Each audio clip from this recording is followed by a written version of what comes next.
Kita tumiskan bawang putih, halia, bawang merah, kari pole. Apa tu kari pole kau?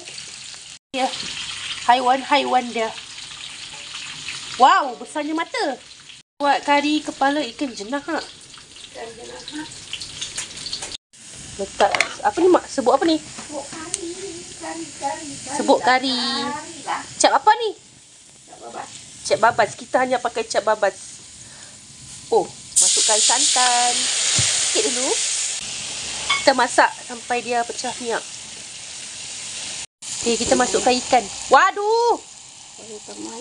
Tak mayung. Dan jenahak. Kita campur-campur dah ni. Telur apa tu? Waduh. Ikan tuna. Okay, kita masukkan dia punya santan. Balance dia. No problem dah. Oh, no problem. Mak cakap no problem. Masak kari, mak kata senang je.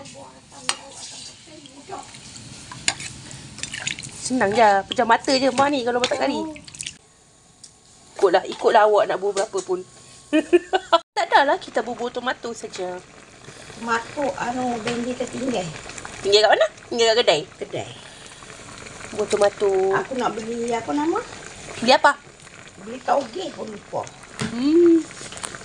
Cukup ke? Tomato banyak ni? Cukup lah. Dia kari ikan jenahak. Makan dengan daun selem.